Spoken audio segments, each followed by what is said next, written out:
लेन then के अहकामात क्या हैं, किस तरह अगर आपने कर्ज़ लेना है तो उसके लिए क्या क्या अहकामात मौजूद हैं कुरान मजीद में, इस पर बात करेंगे। और हमारे साथ हाफ़िज़ शफ़ीक़ुर रहमान साहब मौजूद हैं, इस्लामिक स्कॉलर हैं, उनसे बात करते हैं। हाफ़िज़ साहब आपको खुश आमदीद कहते हैं जागो लाहौर में, कैसे हैं आप? ठीक ठाक हैं अल्हम्दुलिल्लाह। हाफ़िज़ साहब सबसे पहले तो बताइए कुरान मजीद में कर्ज़ के बारे में या लेन देन के बारे में क्या हमें अहकामात मिलते हैं?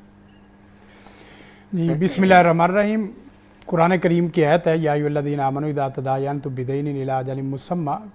बाकायदा एक आयत है जिसका नाम ही आयत दैन है। अच्छा। लेन देन के मुतल्लिक़ मामलात कैसे करने हैं। कुरान करीम की आयात को देखा जाए और अहादीस को देखा जाए तो सबसे पहला उसूल तो यह है कि आपके अंदर अल्लाह की रज़ा और इसी तरह खिदमत खल्क़ का जज्बा होना चाहिए। फिर इसी तरह नरमी हो, साथ दयानत हो, अमानत हो, और इसके साथ साथ ये है कि इखलास होना चाहिए। और फिर साथ ये है कि आप किसी मुसलमान की हद के इज़्ज़त ना करें, एहसान ना करें, एहसान करके जुदाएं ना। कुरान करीम की आयत में और हदीस की रोशनी में पहली आयत तो ये है कि वाक़रिदुल्लाह कर्दन हसना, कि आप किसी बंदे को कर्ज नहीं दे रहे, अल्लाह को कर्जा दे रहे हैं। और आप किसी बंदे से लेन देन नहीं कर रहे, अल्लाह से लेन देन कर रहे हैं। कुरान मजीद की दो आयत बहुत अहम है। एक आयत वो है जो इंसान की इज्जत से मुतल्लिक़ है, और एक आयत वो है जो इंसान के माल से मुतल्लिक़ है। यानी इज्जत के मसले में और माल के मसले में दोनों में वैल का लफ्ज़ है। वैलुल लिल मुतफ़्फ़िफ़ीन और वैलुल लिकुल्लि हुमाज़तिन लुमाज़ा। किसी आयत में किसी सूरत में ये वैल का लफ्ज़ इस्तेमाल नहीं हुआ, सिर्फ ये दो सूरतों में हुआ है, सिर्फ इसलिए ताकि इंसान का लेन देन का मसला जो है वो किसी के माल में डाका जनी ना हो, किसी के माल में धोखा ना हो, किसी के माल में दजल ना हो।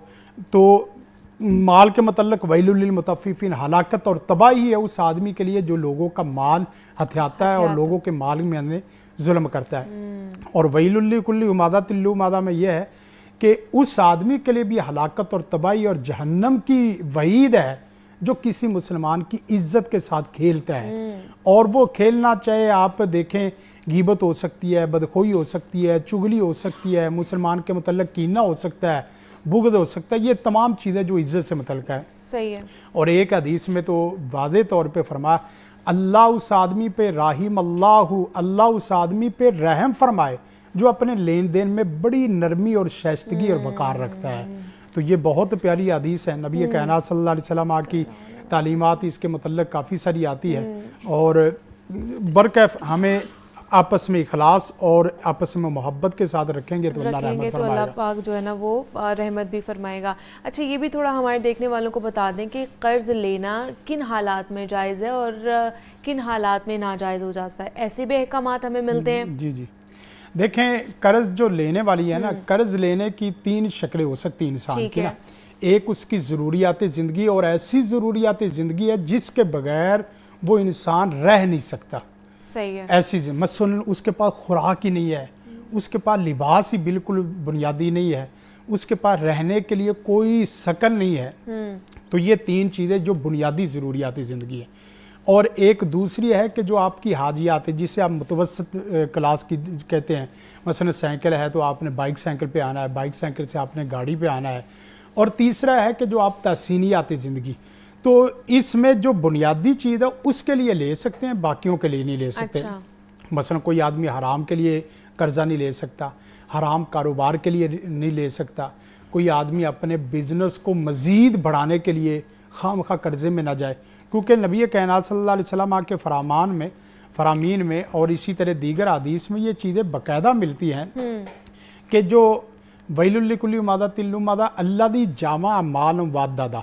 अगर इस्लामी तहज़ीब और इसी तरह मगरबी तहज़ीब को दो जुमलों में बयान करें तो एक जुमला ये है कि मुसलमान की जितनी मईशत है वो है कमाओ खर्च के लिए। हाँ जी।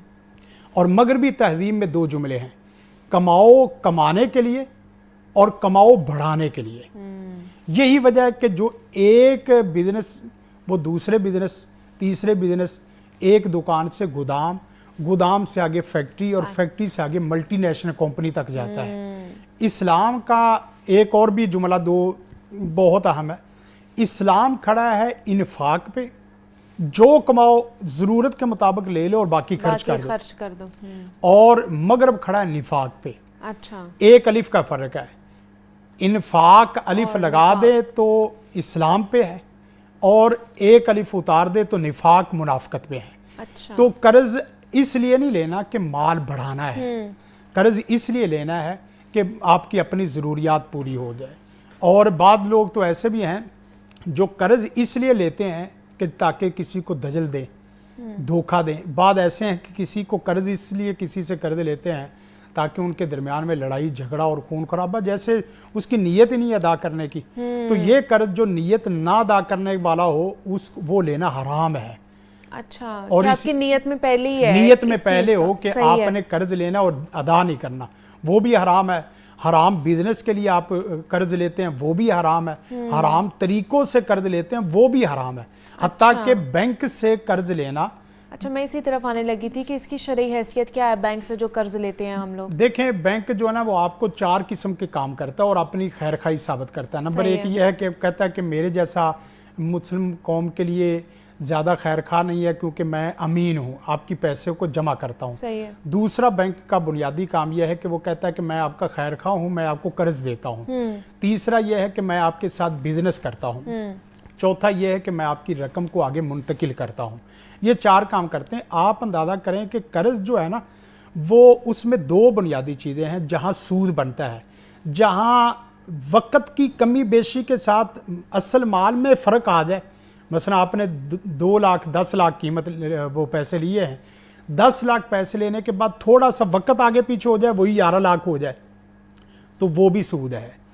और जो वक़्त के साथ साथ मिकदार में फ़र्क आ जाए, मसलन आप कोई 10 मन गंदम दे के दूसरा आदमी कहता है मेरी गंदम जो है अच्छी है, दूसरे आपकी गंदम थोड़ी कमज़ोर है, 10 मन की बजाय मैं 11 मन लूँगा।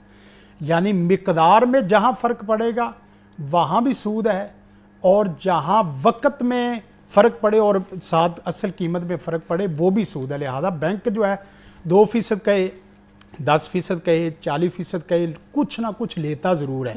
रही बात ये कि मैं सीधी बात अला वजिल बसीरा कहता हूँ कि जो इस्लामी बैंकों के नाम पर भी कर्जा देते हैं वो भी हीले का काम करते हैं, हीला करते हैं।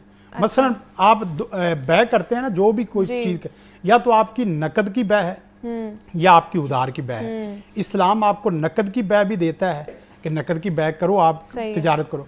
दूसरा यह है कि आप उधार की भी बै कर सकते हैं, लेकिन उधार की बै में यहाँ किस्तों वाला भी मसला हल हो जाएगा कि उधार की बै में मसलन एक चीज़ 40 लाख की है, आपको उधार में कहते हैं कि ये मैंने 45 लाख की 42 लाख की देनी है, वो कीमत तय हो जाए, फिर उसके बाद आगे 42 लाख तय हो जाए तो आप ले सकते हैं। सही है। लेकिन अगर 42 लाख में किस्त का तारीख का फ़र्क पड़ेगा और इजाफा हो जाए तो वो भी सूद है। नहीं तो गाड़ियां भी तो इसी तरह लोग नहीं, गाड़ी लेते, देखिए पता है क्या, जहां 2 ये बुनियादी नुक्ता है जो समझा रहा हूँ।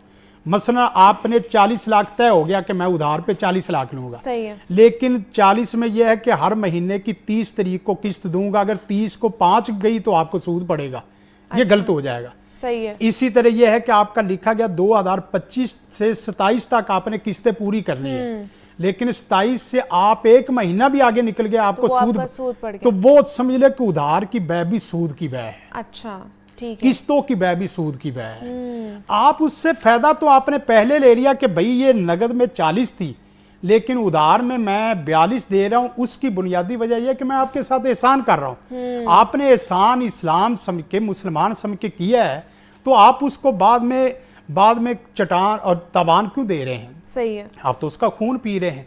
तो ये बुनियादी 2 चीजें हैं, मिकदार में जहां फर्क आए और जहां वक्त में वक्त आए, तो वो समझ लो सूद की बात हो जाएगी। और यही चीज होती कि ये हीले और बैंकों में बाद लोग, एक और मजे की बात है कि देखें ये बैंक है, इस्लामी बैंक है, और ये है मुस्लिम कमर्शियल बैंक है, ये फलां बैंक है, हम किसी का उस तरह नाम नहीं लेते।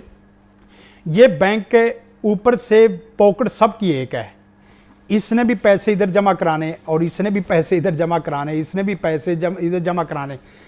जब सब की पॉकेट एक है और वहाँ जाके सबका खर्च और जमा खर्च सारा एक ही होता है, तो वो अलग बात है कि मैं इस टेबल पे आ जाऊं तो ये सूद नहीं है और इस टेबल पे आ जाऊं तो सूद है। जब सबकी पॉकेट एक है और फिर सबका जमा खर्च एक है तो यकीन करें कि आपको बचना चाहिए अच्छा, ऐसी शक्ल में जहां आपकी जरूरत पूरी तो होती मतलब हो। आप कह रहे हैं कि बैंकों से हमें कर्ज नहीं लेना चाहिए, वो सूद में आ वो जाता सूद है। में करते हैं, पक्की बात है, सूद में करते हैं, सही है, सूद में करते हैं। आप उससे बेहतर है कि किसी मुसलमान की जो ऐसी जो तंजीम है, कोई ऐसी जो ना वो लेकिन donate अगर करने एक शख्स है जो कर्ज ले रहा है और वो टाइम से भी दे रहा है और उसमें मिकदार भी ज्यादा नहीं है, तो फिर भी वो कर्ज में ही आएगा, कर्ज के जुमरे में देखें, पता है आएगा। क्या है, ये जिस वक्त शक्ल हो ना एक बंदे के लिए, तो फिर जब आपका जाब्ता सबके लिए है तो एक बंदा अगर निकल भी गया तो इसका मतलब यह है कि आपकी पूरी लॉबी तो वही है।